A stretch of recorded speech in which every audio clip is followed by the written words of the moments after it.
Assalamualaikum warahmatullahi wabarakatuh. Kami dari kelompok 5 akan mempresentasikan hasil diskusi kami di mata kuliah Manajemen Operasi tentang peramalan. Ruang 433 yang beranggotakan Gita Isnain Fitriani, Helpin Putri Waduhu Hudrianto, dengan dosen pengampu Ibu Syarifah Ida Farida, SEMM, Fakultas Ekonomi Program Studi Manajemen Keuangan tahun 2020-2021. Pengertian peramalan. Peramalan merupakan seni dan ilmu dalam memprediksikan kejadian yang mungkin dihadapi pada masa yang akan datang. Dengan digunakannya peralatan metode-metode peramalan, maka akan memberikan hasil peramalan yang lebih dapat dipercaya ketetapannya. Kegunaan peramalan. Yang pertama, menentukan kebutuhan sumber daya yang diperlukan. Kedua, untuk penambahan sumber daya. Ketiga, untuk penjadwalan sumber daya yang ada. Fungsi peramalan yang pertama, media bantu untuk merancangkan yang efektif dan efisien. Kedua, untuk menentukan keinginan sumber daya pada masa yang akan datang. Ketiga, untuk membuat keputusan yang tepat. Prinsip-prinsip peramalan yang pertama, peramalan melibatkan kesalahan. Yang kedua, peramalan sebaiknya memakai tolak ukur kesalahan. Yang ketiga, peramalan famili produk lebih akurat daripada produk individu. Keempat, peramalan jangka pendek lebih akurat daripada jangka panjang. Kelima, jika dimungkinkan, hitung permintaan daripada meramal permintaan.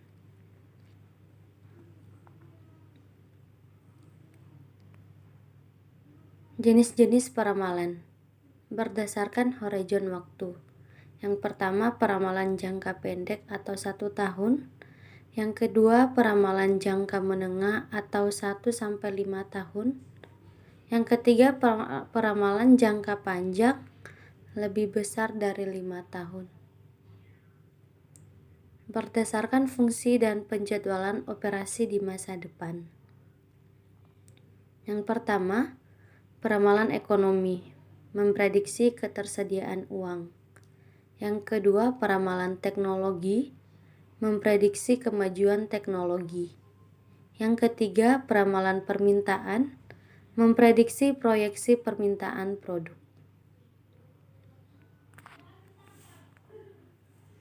Berdasarkan jenis data ramalan yang dirangkai, yang pertama, peramalan objektif, didasarkan atas data-data relevan di masa lalu. Kedua, peramalan subjektif, didasarkan atas perasaan atau intuisi seseorang.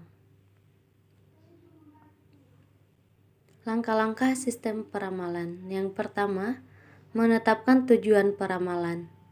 Yang kedua, memilih unsur apa yang akan kita ramal. Yang ketiga, menentukan horizon waktu peramalan. Keempat, memilih tipe model peramalan. Kelima, mengumpulkan data yang diperlukan untuk melakukan peramalan. 6. Buat peramalan. Yang ketujuh, memvalidasi dan menerapkan hasil peramalan. Metode atau pendekatan peramalan. Yang pertama, peramalan kuantitatif, dibuat tergantung metode yang digunakan. Kedua, peramalan kualitatif, didasarkan atas hasil penyelidikan. Metode peramalan kuantitatif. A. Model seri waktu atau time series. Yang pertama, rata-rata bergerak atau moving average. Yang kedua, penghalusan eksponensial. Yang ketiga, proyeksi tren. Metode peramalan kuantitatif. Bagian B, model atau metode kausal. Yang pertama, metode regresi dan korelasi. Yang kedua, metode input-output. Yang ketiga, model ekonometri. Metode peramalan kualitatif. Pertama, juri dari opini eksekutif. Yang kedua, gabungan tenaga penjualan. Yang ketiga, metode Delphi. Keempat, survei pasar. Di sini ada contoh soal dan pembahasan tentang rata-rata bergerak. Rata-rata bergerak adalah suatu metode peramalan yang menggunakan rata-rata periode terakhir data untuk meramalkan periode berikutnya.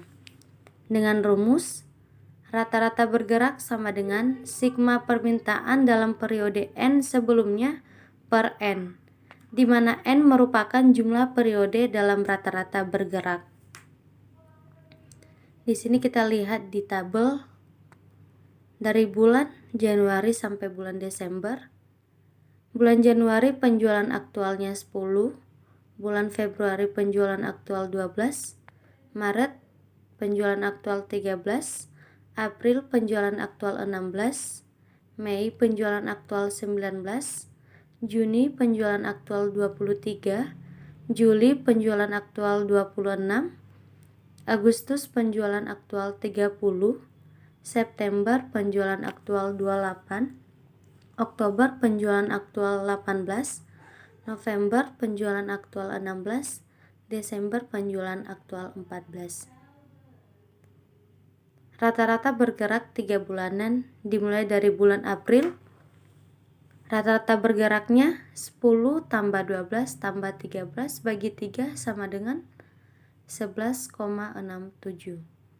Bulan Mei rata-rata bergeraknya 12 tambah 13 tambah 16 bagi 3 sama dengan 13,67.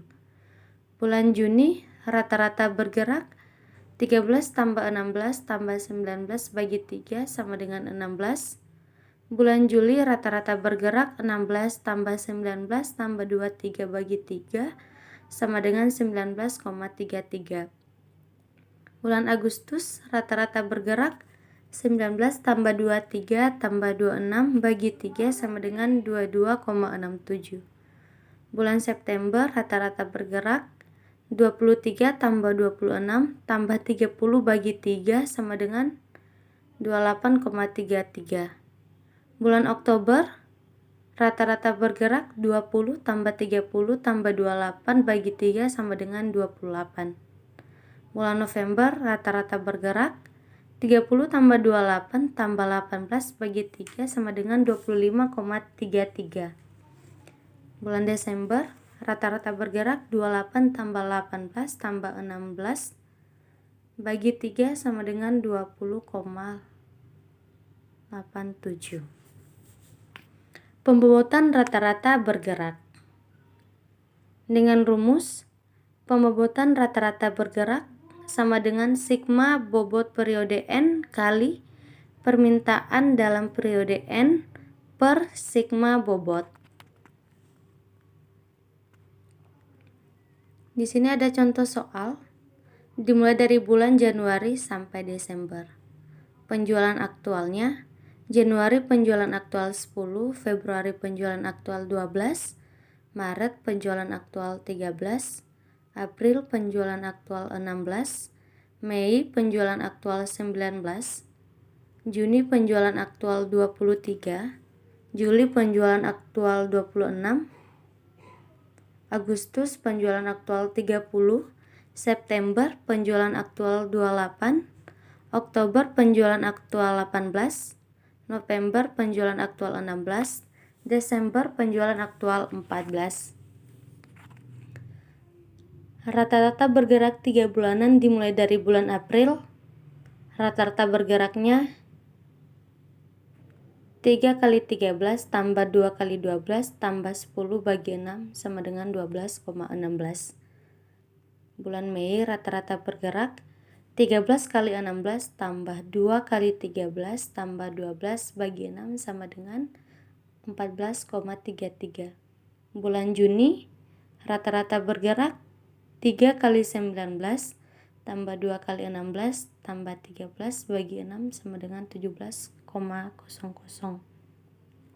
Bulan Juli, rata-rata bergerak 3 kali 2 3 tambah 2 kali 19 tambah 16 bagi 6 sama dengan 20,50.